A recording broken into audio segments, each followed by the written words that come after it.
Hello everyone. දැන් අද ප්‍රශ්නය අතරම දැන් කෙස් හිටවන්නේ අපි සෆාය තාක්ෂණයෙන් හිටවන්නේ අර වටේ කෙස් වලින්. ඒතකොට සමහර අයට වටේ කෙස් ටිකක් මදි.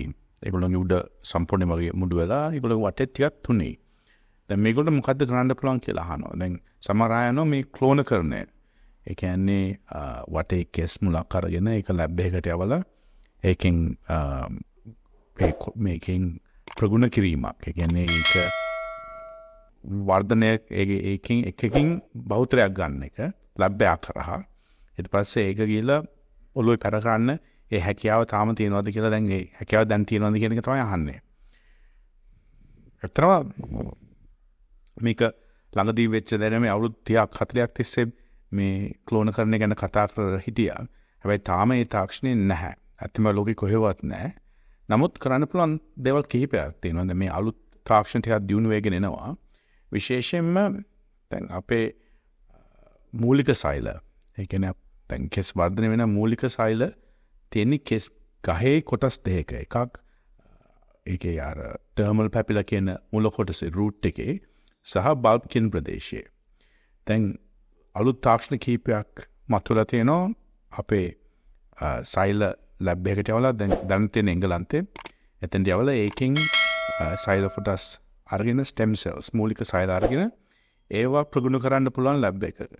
ඒ ප්‍රගුණ කරපු ඒවා අපි 1000ක් ගත්තොත් ඒක මිලියන 10ක් ඒ වගේ ප්‍රමාණයකට ප්‍රගුණ කරනවා. ඊට පස්සේ ඒක ඒ කොටස ආයෙත් ඉන්ජෙක්ට් කරන ඔළුවට. ඒතකොට වෙන්නේ අර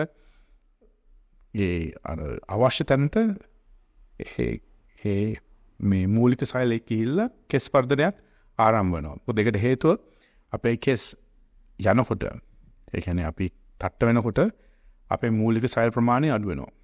ඒ කෙස් ගහ මුල ආශ්‍රිත ඒ මූලික සෛල ප්‍රමාණය අඩු වෙනවා. 50%කට වඩා අඩු වුණාට පස්සේ ආයෙත් ගන්න ක්‍රමයක් නැහැ. ඒකයි හුඟක් තට්ට අයගේ බෙහෙත් වලින් ගන්න බෑ. ඒක අනිවාර්යයෙන්ම හිටවන්නම වෙනවා. ඉතින් ඒක හිටවනවා නම් කරන්නේ වටේ කෙස් වලින්. තමන්ගෙම සෛල වෙන්න ඕන. ඉතින් ඒකට නැත්තම් ඇඟෙන් රිජෙක්ට් වෙනවා. ඉතින් ඒ රිජෙක්ෂන් එක නවත්තන්න තමයි වටේ තමන්ගේම සෛලෙන් හදන්නේ. රැවුලේ කෙස් වලින් ඔළුවේ කෙස් හදත හැකි, වටේ කෙස් වලින් හදත හැකි, මිශ්‍රණයකින් කරත හැකි, බොඩි හෙයා ඇඟේ කෙසුත් පාවිච්චි කරන්න පුළුවන්. කෙසේතත් තමන්ගේම කේස වෙන්න ඕන. ඉතින් ඒකට හොඳම තාක්ෂණය තමයි සෆායි. තමයි අලුත්ම තාක්ෂණය. ඒක හොඳම තාක්ෂණය මොකක් අතිශයින් අලංකාර කෙස් කලමක් ගන්න පුළුවන්. කොච්චර මුඩු වුණත් හිටවන්න පුළුවන්. ඉතින් කෙස් අඩුවක් තියෙනවා නම් උපදෙස් ඕන නම් අවතන්න keshatransplant. 34% of Colombo district had diabetes, while another one-third had high blood sugar levels. It was found that Sri Lanka has the highest rate of diabetes in all of Asia and one of the highest in the world. 38% of Sri Lankans with diabetes have not been diagnosed. In other words, 1 million Sri Lankans do not know that they have diabetes. Diabetes is more common in Sri Lankans who are overweight and those who are better off or living in developed areas of the country. The highest rates are seen in Western Province, Jaffna and some parts of the Northern and Eastern Province. Use balance to control your carbohydrate intake. ඔබ කන පිෂ්ඨ ප්‍රමාණය පාලනය කරන්න balance යොදා ගන්න. ලංකාවේ ජනගහනයෙන් 50%කට වැඩි ප්‍රමාණයකට දියවැඩියාව තියෙනවා. 50%කට වැඩි ප්‍රමාණයකට යම් කෙස් අඩුවක් තියෙනවා. ඒක වයසත් එක්ක වැඩි වෙනවා. මෙතන තියෙන්නේ පෝෂණ පද්ධතියේ අඩුපාඩු. ඒ පෝෂණය නිවැරදි කරගෙන ඔබට අලංකාර කෙස් කලමක්, පැහැපත් හමක්, සාධ්‍ය වැඩියාව නොවෙන්න පියවර ගන්න, අදම ගන්න, බැලන්ස් ජීවිතේට බැලන්ස් එකක් ගන්න කාලේ හරි නේද?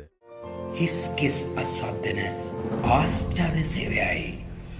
keshatransplant